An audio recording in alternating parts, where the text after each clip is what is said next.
গণমাধ্যম থেকে যদি গণশব্দটি উদয় হয়ে যায়, সেটি শুধু একটি প্রচার মাধ্যমে পরিণত হয়।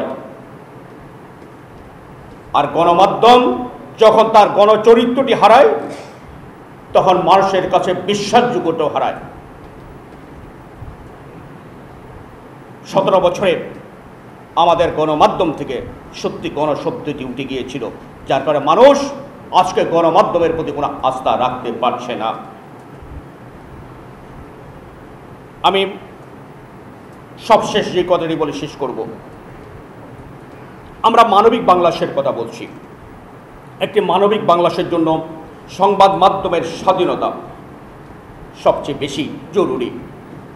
সত্যটা যদি তুলে না ধরা হয়, সমাজের অসঙ্গতিটা যদি তুলে না ধরা হয়, দুর্নীতি, দুরাচার, অত্যাচার, নির্যাতন, গুম খুমের চিত্র যদি সংবাদপত্রে সঠিকভাবে তুলে ধরতে না পারে, তাহলে মানবিক বাংলাদেশ গড়বেন কী করে? তাই যারা রাষ্ট্র ক্ষমতার স্বপ্ন দেখেন বা যাবেন, বা যারা রাজনীতি করেন, তাদের উদ্দেশ্যে আমাদের আবেদন নিবেদন থাকবে, গণমাধ্যমের স্বাধীনতায় যেন আপনারা হস্তক্ষেপ না করেন। সবশেষ, সংবাদপত্র, রেডিও, টেলিভিশন, অনলাইন, এমনকি সামাজিক যোগাযোগ মাধ্যমগুলোর জন্য একটি সমন্বিত জাতীয় গণমাধ্যম নীতিমালা প্রণয়ন করা খুব দরকার। আর এই সমন্বিত নীতিমালা, যার আওতায় প্রতিটি ভিন্ন গণমাধ্যমের জন্য ভিন্ন নীতিমালা থাকবে। অনেকগুলো নীতিমালায় প্রণয়ন না করে একটি পূর্ণাঙ্গ সমন্বিত নীতিমালা প্রণয়ন করা হলে সেটি প্রয়োগ করা ও মেনে চলা সহজ হবে, এবং সাংবাদিকদেরও একটা দায়বদ্ধতা থাকবে। শুনে অবাক হবেন, বাংলাদেশের গণমাধ্যমের জন্য 50টির মতো আইন আছে। আইন, নীতিমালা, বিধিমালা। দুনিয়ার ইতিহাসে আর কোনো দেশে সাংবাদিকদের এত আইন আপনারা দেখবেন না। এক আইনে আপনি ছাড়বেন, আর এক আইনে আপনাকে গলা টিপে ধরছে। এভাবে আজকে স্বাধীন সাংবাদিকতাকে, স্বাধীন সাংবাদিকের পথকে রুদ্ধ করে দেওয়া হচ্ছে। বিগত সরকারের সময় দেশে সাংবাদিকতা বলে কিছুই ছিল না। ছাত্র জনতার অভ্যুত্থানে গত 5 আগস্ট সরকার পতন হলে অনেক সাংবাদিক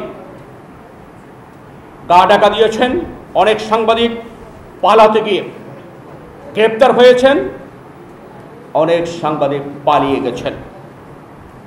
এটা সাংবাদিকতার জন্য অত্যন্ত লজ্জা।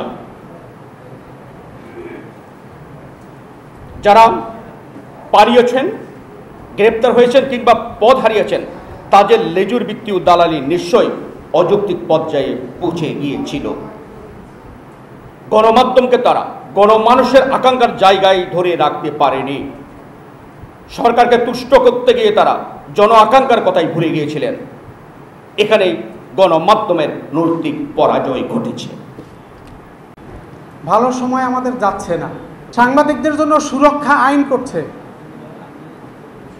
এটা প্রণয়ন করছে কারা জানেন? আমলারা।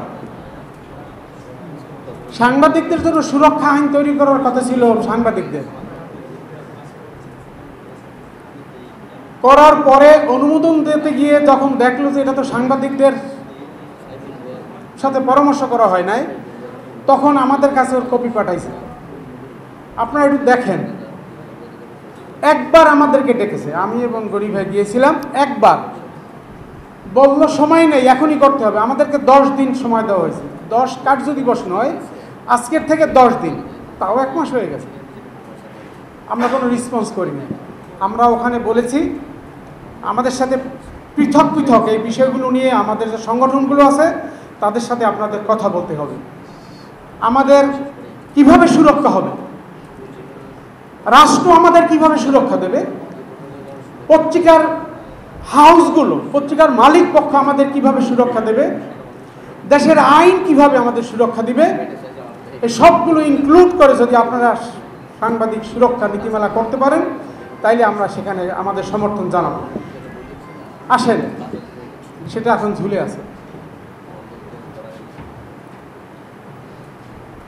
আজ থেকে 4-5 বছর আগে কিন্তু বর্তমান যে নবম ওয়েজ বোর্ড, এটা বোর্ড গঠন হয়েছিল। গরিব ভাই মাঝে মাঝে বলেন দানব মালিক। কয়েকজন দানব মালিকের মামলা এবং তাদের প্রবল প্রতিবাদের মুখে সেই ওয়েস বোর্ড কিন্তু এখন পর্যন্ত বাস্তবায়ন হয়নি, কোথাও হয়নি।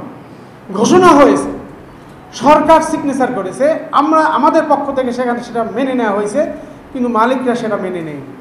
ফলশ্রুতিতে কী হয়েছে? যুগ যুগ ধরে যেটা হয়, একটা মাত্র প্রতিষ্ঠান বিএসএস, সেখানে শুধু এটা ইমপ্লিমেন্ট হয়েছে, আর কোথাও হয়নি। এভাবেই কিন্তু আমাদের মধ্যে বিরোধকে জিয়ে রাখা হয়েছে, বিরোধকে প্রলম্বিত করা হয়েছে।